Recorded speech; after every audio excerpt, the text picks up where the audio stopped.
یہ جو پاک فوج کو گالیاں دیا کرتے تھے، پتھر مارا کرتے تھے، اس کا مذاق اڑاتے تھے کہ یہ تو سیاست میں پڑی ہوئی ہے، یہ تو ملک کا دفاع ہی نہیں کر سکتی، آج ان سارے خنزیروں، کمینوں، ذلیلوں کو بھی اللہ نے کتوں کی طرح ذلیل کر کے رکھ دیا کہ آج اگر اتنا بڑا طاقتور دشمن پاکستان میں داخل نہیں ہو رہا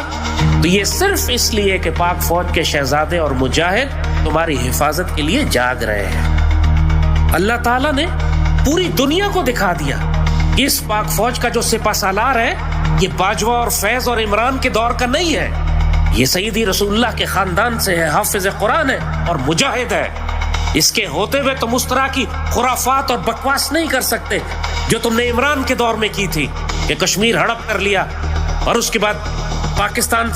پاکستان کو مجبور کیا کہ یہاں کے غداروں کے ساتھ مل کر 100 سال کا امن کرو، جبکہ تم ہمارے دریاؤں پر پانی بند کر رہے ہو، ہمارے دریاؤں پر ڈیم بنا کر ہمیں بھوکا پیاسا مارنے کی کوشش کر رہے ہو۔ انہوں نے اس سپہ سالار کو بھی اب آزما کے دیکھ لیا ہے کہ یہ وقت کا مجاہد ہے، یہ پاک فوج کا وہ سپہ سالار ہے جو پوری قوم جس کے ساتھ کھڑی ہو گئی ہے آ کر۔ یہ مذاق بناتے تھے فوج کا، سپہ سالار کا، اب جب آزمائش آئی تو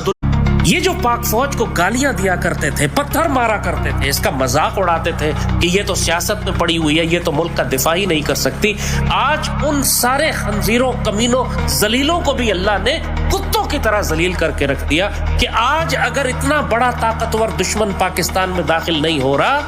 تو یہ صرف اس لیے کہ پاک فوج کے شہزادے اور مجاہد تمہاری حفاظت کے لیے جاگ رہے ہیں۔ اللہ تعالیٰ نے پوری دنیا کو دکھا دیا کہ اس پاک فوج کا جو سپہ سالار ہے یہ باجوہ اور فیض اور عمران کے دور کا نہیں ہے، یہ سیدی رسول اللہ کے خاندان سے ہے، حافظ قرآن ہے اور مجاہد ہے۔ اس کے ہوتے ہوئے تم اس طرح کی خرافات اور بکواس نہیں کر سکتے جو تم نے عمران کے دور میں کی تھی کہ کشمیر ہڑپ کر لیا اور اس کے بعد پاکستان کو مجبور کیا کہ یہاں کے غداروں کے ساتھ مل کر 100 سال کا امن کرو، جبکہ تم ہمارے دریاؤں پر پانی بند کر رہے ہو، ہمارے دریاؤں پر ڈیم بنا کر ہمیں بھوکا پیاسا مارنے کی کوشش کر رہے ہو۔ انہوں نے اس سپہ سالار کو بھی اب آزما کے دیکھ لیا ہے کہ یہ وقت کا مجاہد ہے،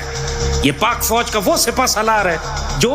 پوری قوم جس کے ساتھ کھڑی ہو گئی ہے آ کر۔ یہ مذاق بناتے تھے فوج کا، سپہ سالار کا، اب جب آزمائش آئی تو